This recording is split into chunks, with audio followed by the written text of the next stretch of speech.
What is going on, governors? Chisgule here, and today I want to talk about 8 crucial, common mistakes that I see a lot of folks making.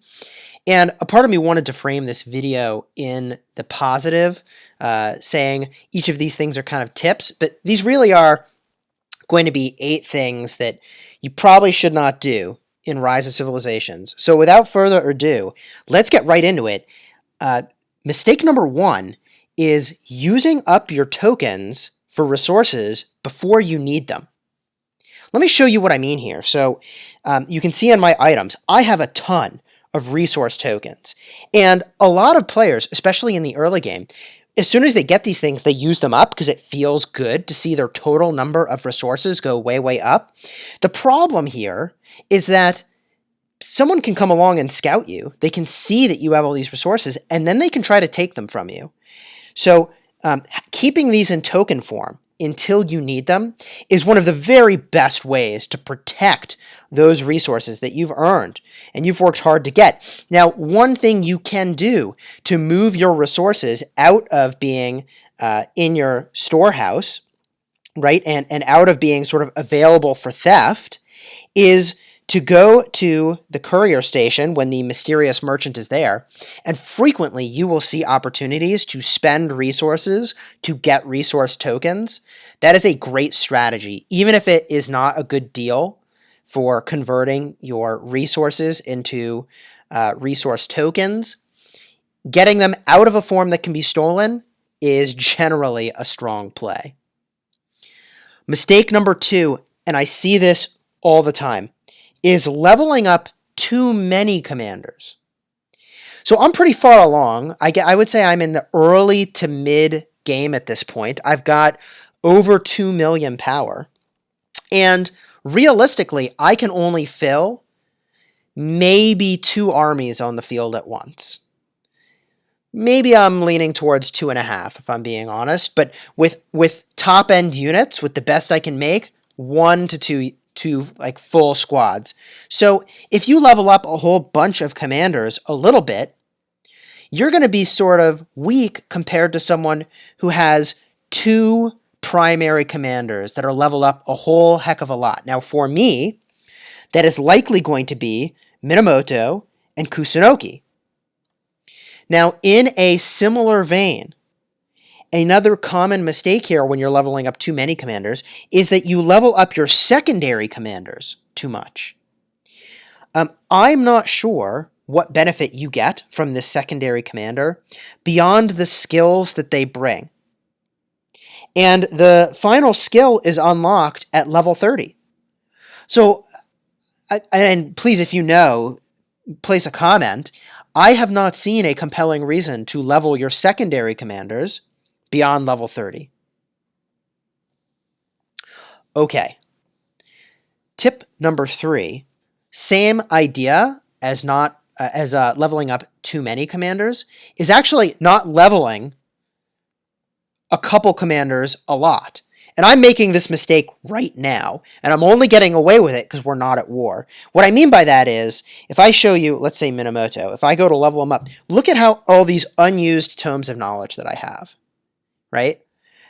There's so much power that I could gain from leveling up these commanders. Right now, the reason I haven't is because I'm being a little bit indecisive as to whether or not I want to try to make a cavalry unit with Lancelot or Dragon Lancer, or if I want to spend some money for Cao Cao. So I'm holding off. So there's some reason there. But the reason it matters so much to level up your primary commanders a lot is that as they get leveled up, their troop capacity goes up.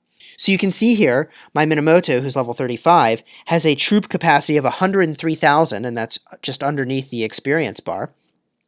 Kusunoki only has 100,000, right? And my Lohar only has 99,000.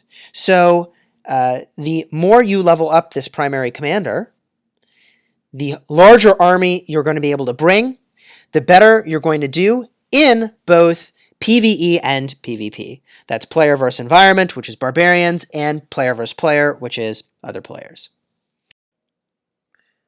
One other thing worth mentioning about focusing in on just a couple commanders is you should also focus in the use of your special sculptures that can be applied to any commander.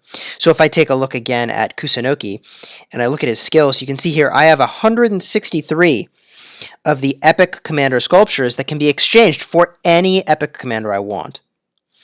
Rather than spending these on half a dozen different epic commanders, focusing in on one lets you unlock that 5th expertise skill, which will become available on 10-23-18, and I'm really excited for those, by the way. Okay, next really common mistake is when you aren't keeping your queues going at all times. In other words, if you can have 2 builders going, you should probably be building 2 things. If you have a military building that is idle, that makes military units, you probably should be making military units. The resources required to use those are typically not all that high. The time is the crucial factor. So your buildings that have queues, and I guess the only other one I haven't mentioned yet is the academy here. Each of those should be cranking on something all the time. Okay, next, big mistake, and I made this initially in the early game when I didn't know what I was doing, but I wasn't sure what alliance I wanted to join, so I held off for a while. And I didn't realize that, look, you don't have to find the perfect alliance off the bat, and this ties into the next tip that I wanted to offer, which is that it is really common to stay in an alliance for the wrong reasons. So by that I mean, if the alliance is not a great fit for your activity level, for the types of things that you want to be doing, you shouldn't feel bad about going to an alliance that better fits your interests, better fits your schedules. And it's common to kind of stay somewhere that doesn't make sense because you get kind of attached to the place that you're at. So I'll give an example here. Early in the game for me, I made my way into an alliance that was very strong compared to where I was before. And I teleported over, but I didn't exactly get along with all of the members that were there, and there were some different mindsets and different approaches, and that's okay. That's totally okay. Rather than stick around, I left and I went somewhere else, and that ended up being a really phenomenal choice for me. I am now in an alliance that is number 2 here, so I'm in Plus Ultra Kingdom, and I feel really great about that. And the alliance that I was in before, well, yeah, I don't see them here. So the point is, you should find an alliance that works for you, and thank the folks that you played with for the opportunity to play with them. But if it makes sense to move on, it really can improve your gaming experience.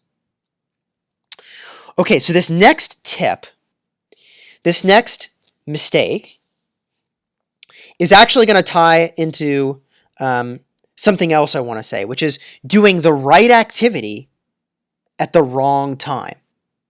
Doing the right activity at the wrong time. So let me give an example. It makes sense to be upgrading the buildings in your city, but you should always be focused on getting your city hall leveling up to the next level, and you should be doing the prerequisites that are required for that. So rather than level up all of the buildings evenly, or rather than level up a whole bunch of buildings that aren't required for the city hall, those are good activities, but not right now. Those make sense only when your next level of city hall is in flight, as an example. Doing the right activity at the wrong time can really cause you problems, and let me give a more concrete example, and this is the next crucial mistake that I see, which is spending like crazy for events that you aren't actually going to get great rewards from or aren't going to place in. So let me give you an example here. Right now we've got the Mightiest Governor going on. And I just want to show you, if I take a look at the rewards, for overall rewards, rank 1 through, let's say, 10, has some pretty solid rewards, like 20 or more sculptures of Julius Caesar is pretty good. And yeah, there's some other stuff in there too, some speed ups. 10 or more sculptures of Julius Caesar is okay. But the amount of effort that it takes to be in that top 15 is insane. You've got to be spending resources like crazy. You've got to be spending speed ups like crazy. You've got to be playing the game basically nonstop for like 6 days to get to that position. And if you're not going to be in those top places, look at how fast these rewards drop off. There is no point doing this event aggressively unless you really think you can place top 10. Otherwise, save those resources, save those speed ups for a time when you actually can make a push for one of those top rankings. I know that we have covered a lot of ground in this video. I hope it was helpful to walk through some of these common mistakes that I think can really hurt your progression. If you do these things a little bit differently, you can position yourself really, really well to accelerate past other people. Were these tips helpful for you? I'm a relatively new YouTuber, so if they were, I'd love to hear about it in the comments. And your likes, subscribes, and comments do mean a whole heck of a lot. I really appreciate it. And until next time, my friends, have fun smashing your kingdom.